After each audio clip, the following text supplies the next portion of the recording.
Hindi makatira si Magnus dito ah. Medyo dumidikit na po yung oras. Knight C6! Grabe, pinakain yung A2. Ano mangyayari pag kinain yung A2? Ano kayang threat dyan? That little mouse, cause I'm an albatross.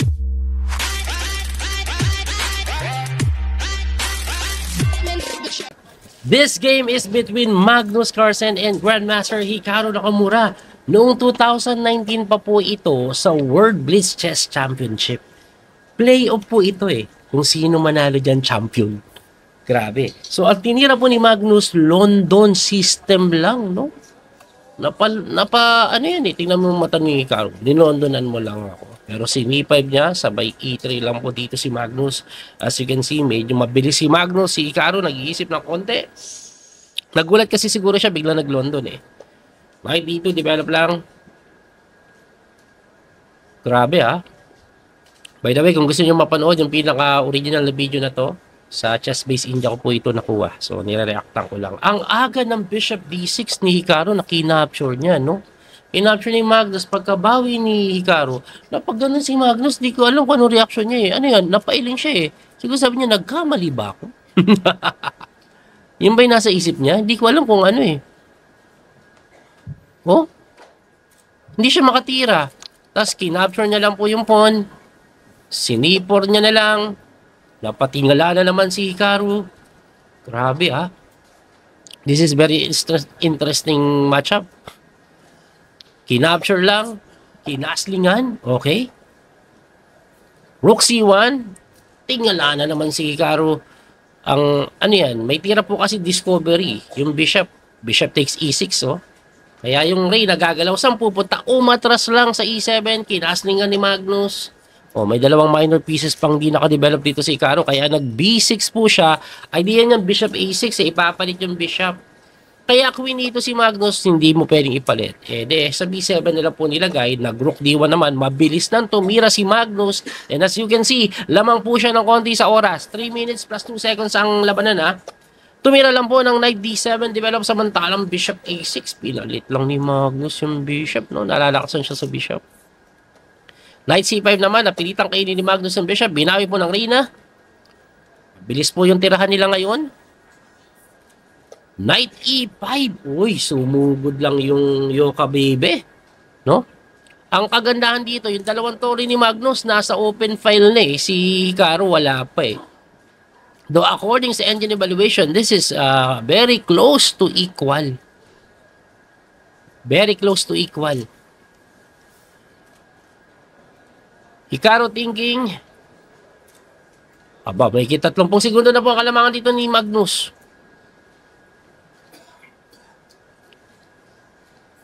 Umatras yung kabayo, pinalit lang. Palit-palit lang tayo, sir. Oh, palit-palit lang. Kasi nga, exchange, mawawala yung atake, mauwi sa tabla. Ang alam ko, pag natabla to, another game na naman sila. Playoff na to eh. Until magkatalunan. Ganyan yung sa World Rapid. Abo, pinigay yung kabayo pero wag kayo. Kasi pag kinain mo kabayo, bagsak na mo, hinahamon. Hinahamon. Yan, pag kinapture po yan ni Hikaru, knight na sa dito yung kakapture dyan.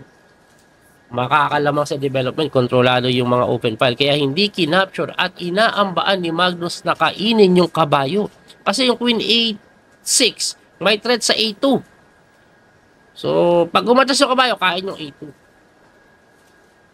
O, tingnan natin kung anong gagawin.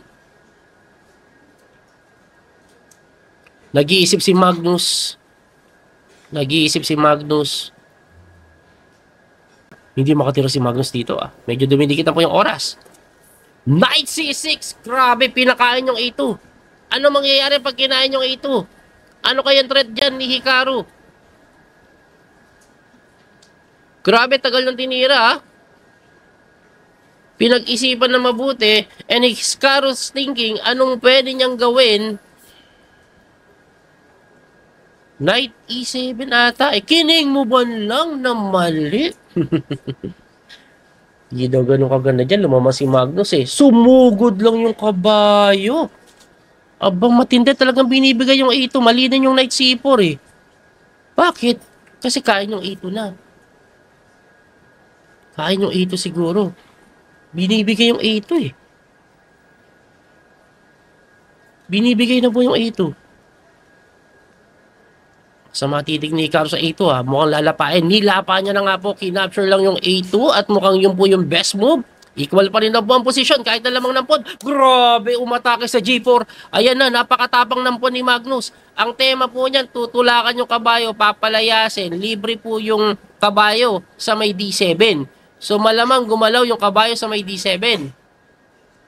Ayun na nga, nag-knight C5. Para pagka G5 mo, may tatakbuhan sa D7 yung kabayo.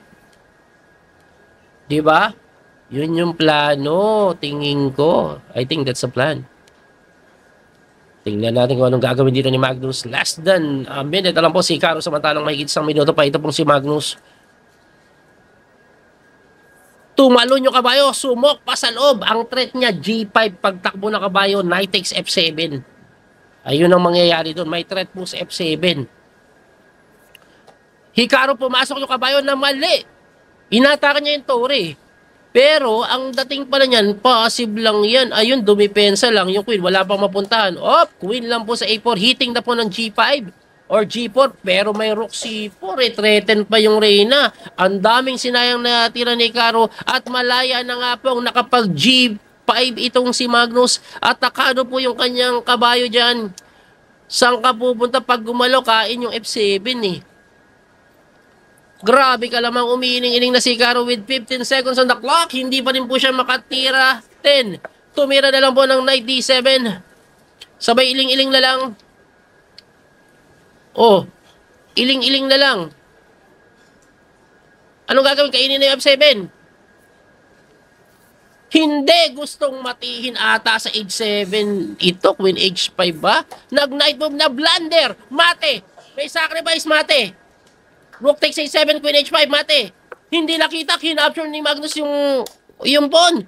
Pero lamang pa rin, quality up.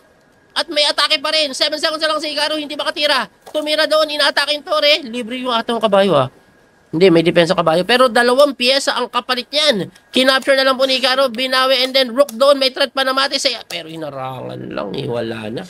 At, naparesign si Hikaru. Balikan lang po natin ng konti yung part na kung saan na-miss ni Magnus yung mate. Ayan di ba? Mati po yun time pressure na rin. Anyway, napanalo pa rin naman. Abangan niyo po yung mga susunod natin video na tulad nito na kung saan video react tayo sa mga popular na video at i-upload natin. Maraming salamat po sa inyong suporta. Muli ito po yung Coach Speedy Master, din yung kauso hanggang sa muli pag-iita. God bless po mga kabiyahe. Bye-bye po. Thank you sa support. That little mouse, 'cause I'm an albatross.